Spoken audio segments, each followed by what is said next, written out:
ସୁଭଦ୍ରା ତାପରେ ତଳକୁ ପଳେଇ ଆସିବେ। ଦେଖନ୍ତୁ ଆପଣ ସୁଭଦ୍ରା ଯୋଜନା ଉପରେ ଆପଣ କ୍ଲିକ୍ କରନ୍ତୁ। ସୁଭଦ୍ରା ଯୋଜନା କ୍ଲିକ୍ କଲା ପରେ ପଳେଇ ଆସିବ ସୁଭଦ୍ରା ଯୋଜନା। ଦେଖନ୍ତୁ ପ୍ରଥମେ ଯେଉଁ ଲିଙ୍କଟି ଆସୁଛି ତାରି ଉପରେ କ୍ଲିକ୍ କରନ୍ତୁ। କ୍ଲିକ୍ କଲା ପରେ ଟିକେ ୱେଟ୍ କରିଯାଆନ୍ତୁ। ଦେଖନ୍ତୁ ସୁଭଦ୍ରା ଯୋଜନାର ଅଫିସିଆଲି ୱେବସାଇଟ୍ ଖୋଲିଗଲା। ବର୍ତ୍ତମାନ ଆପଣମାନଙ୍କର କ'ଣ ଅସୁବିଧା ରହିଛି, କେମିତି ଅସୁବିଧା ରହିଛି, ଆପଣମାନେ କାହିଁକି ପାଇଲେ ନାହିଁ,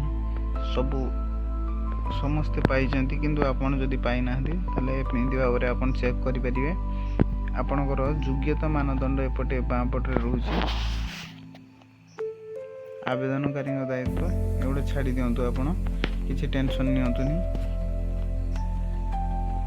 ଆପଣଙ୍କର ସ୍ଥିତି ଆପଣମାନେ ଜାଣିବା ପାଇଁ ଚାହୁଁଛନ୍ତି। ଆପଣଙ୍କ ସ୍ଥିତି କେମିତି ଜାଣିବେ ନା, ଆବେଦନ ସ୍ଥିତି ଦେଖନ୍ତୁ। ଏପଟେ ଗୋଟେ ଆବେଦନ ଅଧିକାରୀ ଲଗିନ୍, ତା ଉପରେ ଆପଣ କ୍ଲିକ୍ କରନ୍ତୁ ନାହିଁ। ଆପଣ ଆବେଦନ ସ୍ଥିତି ଉପରେ କ୍ଲିକ୍ କରନ୍ତୁ। ଆବେଦନ ସ୍ଥିତି ଉପରେ କ୍ଲିକ୍ କଲା ପରେ ଦେଖନ୍ତୁ ପଳେଇ ଆସିବ। ଏଇଠି ଆପଣଙ୍କୁ ମାଗିବ ଆଧାର ନମ୍ବର। ଆପଣ ଏଇଠି ଆଧାର ନମ୍ବରଟି ଆପଣଙ୍କର ପୁଟ୍ କରିଦିଅନ୍ତୁ।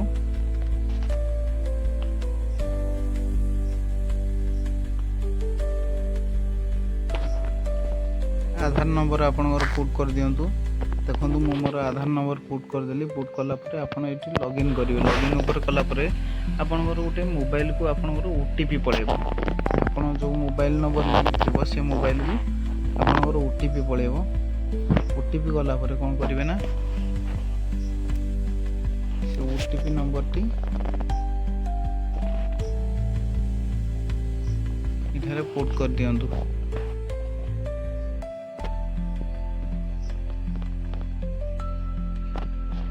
ଆପଣମାନଙ୍କୁ ଜାଣିବା ପାଇଁ ଗୋଟେ ଟ୍ରିକ୍ ଆପ୍ଲାଏ କଲି।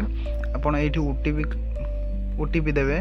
ବର୍ତ୍ତମାନ ତ ସେ ନମ୍ବର ମୋ ପାଖରେ ନାହିଁ। OTP ଦେଲା ପରେ OTP ସ୍ଥିତି ଯାଞ୍ଚ କରନ୍ତୁ। ତା ତଳକୁ ଦେଖନ୍ତୁ ଆସୁଛି ଆପଣଙ୍କର OTP 5 ମିନିଟ୍ର ରହୁଛି। 5 ମିନିଟ୍ ଭିତରେ ଆପଣ OTP ଦେଇଦିଅନ୍ତୁ। OTP ସ୍ଥିତି ଯାଞ୍ଚ କରନ୍ତୁ। OTP ଉପରେ କ୍ଲିକ୍ କରନ୍ତୁ। ସପୋଜ୍ ମୋ ପାଖରୁ OTP ଆସିଲା ଏଇଆ, ମୁଁ ଜାଣି ଶୁଣିକି ଭୁଲ OTP ମାଗିଛି, ସେଥିପାଇଁ ଇନଭ୍ୟାଲିଡ୍ ଲେଖୁଛି। କାହିଁକିନା ଆପଣ ଠିକ୍ OTPଟି ଦେବେ, କାହିଁକିନା ଅନ୍ୟ କାହାର ଡାଟାକୁ ମୁଁ ଶୋ କରିବା ପାଇଁ ଚାହୁଁନାହିଁ। ଆପଣମାନେ ଦିଅନ୍ତୁ ଆପଣଙ୍କ ନିଜ OTP ମୋବାଇଲକୁ ଯେଉଁ ଆସିବ OTP ଦିଅନ୍ତୁ। OTP ସ୍ଥିତି ଉପରେ ଯାଞ୍ଚ କରନ୍ତୁ, ତାରି ଉପରେ କ୍ଲିକ୍ କରନ୍ତୁ। ଆପଣଙ୍କ ଡିଟେଲ୍ସ ଆପଣଙ୍କ ସାମ୍ନାରେ ପଳେଇ ଆସିବ। କାହିଁକି ଆପଣଙ୍କର ସୁଭଦ୍ରା ଯୋଜନା କାହିଁକି ଆପଣମାନେ ପାଇଲେ ନାହିଁ।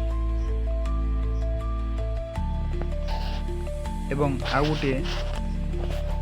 ଗୋଟେ କଥା କହି ରଖୁଛି, ଏଇଟା ନିଶ୍ଚିତ ମନେ ରଖନ୍ତୁ ଯେ ଆପଣଙ୍କର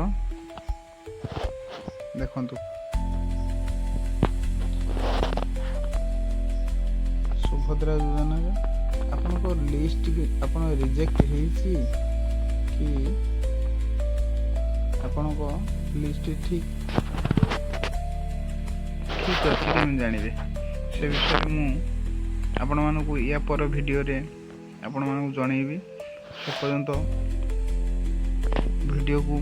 ଚ୍ୟାନେଲକୁ ସବସ୍କ୍ରାଇବ୍ କରନ୍ତୁ ଏବଂ ଘଣ୍ଟି ବଟନକୁ ମାରିକି ଅଲ୍ ନୋଟିଫିକେସନ୍ ଉପରେ କ୍ଲିକ୍ କରିଦିଅନ୍ତୁ। ଆପଣଙ୍କୁ ଏମିତି ଗଭର୍ଣ୍ଣମେଣ୍ଟର ସମସ୍ତ ସୁବିଧା କେମିତି ପାଇପାରିବେ ସେ ସମ୍ପର୍କୀୟ ଭିଡ଼ିଓ ଆପଣଙ୍କୁ ଆଣିକି ଜଣେଇବି। ଆପଣମାନେ କୁଆଡ଼େ ନ ଯାଇ ନିଜ ମୋବାଇଲରେ ଘରେ ବସି ଆପଣଙ୍କର ସବୁକିଛି ଜାଣିପାରିବେ, ସବୁ ସୂଚନା ପାଇପାରିବେ। ସେଥିପାଇଁ ଚ୍ୟାନେଲକୁ ସବସ୍କ୍ରାଇବ୍ ନିହାତି କରନ୍ତୁ, ଲାଇକ୍ କରନ୍ତୁ ଆଉ ସେୟାର ମଧ୍ୟ କରନ୍ତୁ। ଧନ୍ୟବାଦ।